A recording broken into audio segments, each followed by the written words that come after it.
சத்குருவே சரணம். வாசலில் கிணறு வாழ்க்கையை திணறு, இப்படி ஒரு பழமொழி அந்த காலத்தில் உண்டு.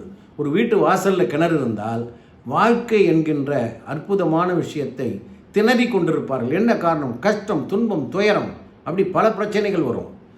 வாசலில் கிணறு இருந்தால் அதுக்கு எதிரில் உள்ளது ஈசானம். ஈசானத்தில் கிழக்கு வாசல் அப்படின்னாக்கா வச்சுங்க. இப்போ தெற்கு வாசல் அப்படின்னாக்கா இந்த பக்கம் வடகிழக்கில் இருக்கும். எந்த திசையில்? இப்போ தெற்கு வாசல் எதிரே கிணறு இருந்தால் மிகப்பெரிய ஆபத்து.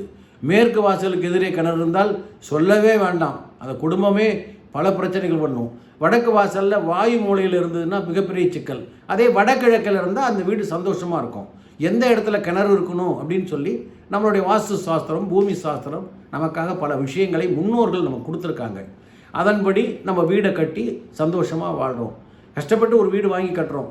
இப்படி வாசலில் கிணறு இருந்தால் கிழக்கில் மத்தியபத்துக்கு அந்த பக்கத்துலேருந்து வடக்கில் மத்தியபம் வரலையும் கிணறு இருக்கக்கூடாது. இந்த வடகிழக்கு ஈசானத்திலையும் கிணறு கிழக்கில் கொஞ்சம் தூரத்தில் மட்டும் இருக்கலாம், அவ்வளோதான். மற்ற இடங்களில் இருந்தால் அந்த வாழ்க்கை மிகப்பெரிய மோசமான பிரச்சனையாக இருக்கும். கணவன் மனைவி பிரிஞ்சு போயிடுவாங்க இந்த கிணறுனால. குழந்தைகள் எல்லாம் உடல் நலம் குன்றி இறந்து கூட போயிடுவாங்க. பெற்றோர்கள் உங்களை விட்டு பிரிஞ்சு போயிடுவாங்க.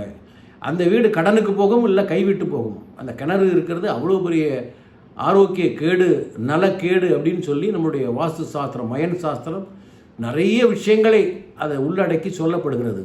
அந்த வாசலில் கிணறு என்பது மிகப்பெரிய விஷயம். அதை கவனமாக பார்க்கணும். சில இடங்களில் வாசலில் கிணறு இருக்கும், மூடிட்டு அந்த இடத்த உங்களுக்கு விற்றுருவாங்க. நீங்கள் கஷ்டப்பட்டு ஒரு வீடு கட்டி அதில் குடி போய் கிரகப்பிரவேசம் பண்ணி வீட்டுக்கு போயிடுவீங்க. அதன் பிறகு உங்களுக்கு என்னன்னே தெரியாமல் நிறையா பிரச்சனைகள் வரும்.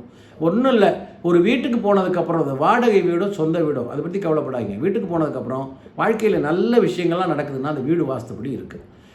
நல்ல விஷயங்கள் நடக்கலை, எல்லாம் துக்ககரமான விஷயம் நடக்குது. நிறைய காணாமல் போகுது, நஷ்டம் ஏற்படுது, பொருள்கள் போகுது, வீட்டில் உடல்நலம் குறையாமல் போகிறாங்க, விபத்து ஏற்படுது, கொலைகள், தற்கொலை நடக்குதுன்னா அந்த வீட்டில் வாஸ்து நெகட்டிவாக இருக்குது. புரியுதுங்களா? உங்களுக்கு வாஸ்து ஒத்து போகலை, தீய சக்திகள் அங்கே இருக்குது. அதனால் உடனே அதற்குரிய பரிகாரங்கள் செய்து அந்த பிரச்சனைகள்லேருந்து நீங்கள் தப்பிக்கணும். முதல்ல உங்களுக்கு எந்த கெடுதலும் வராமல் தப்பிக்கிறதுக்கு தான் வாஸ்து. அதைத்தான் நீங்கள் வாஸ்துவாக பயன்படுத்தணும். ஒரு மருத்துவர் மாதிரி அதை பயன்படுத்தணும். படுத்திங்கன்னா அந்த துன்பத்திலேருந்து வெளிவந்துக்கலாம். அதனால் கிணறு என்பதை மிக கவனமாக பாருங்கள். தவறான இடத்துல கிணறு இருந்தால் அந்த குடும்பமே அழிந்து போகும் அப்படின்னு சாஸ்திரத்தில் இருக்குது. கொஞ்சம் கவனமாக பார்த்து நீங்கள் சிறப்பாக வாழ்வதற்காக இந்த பதிவு, வேறு ஒன்றும் இல்லை, உங்களை பயமுறுத்துறதுக்காக இல்லை. நீங்கள் சந்தோஷமாக வாழ்வதற்கு வழிகள் சொல்கிறோம். சரிங்களா? சப்ஸ்கிரைப் பண்ணுங்கள். வணக்கம்.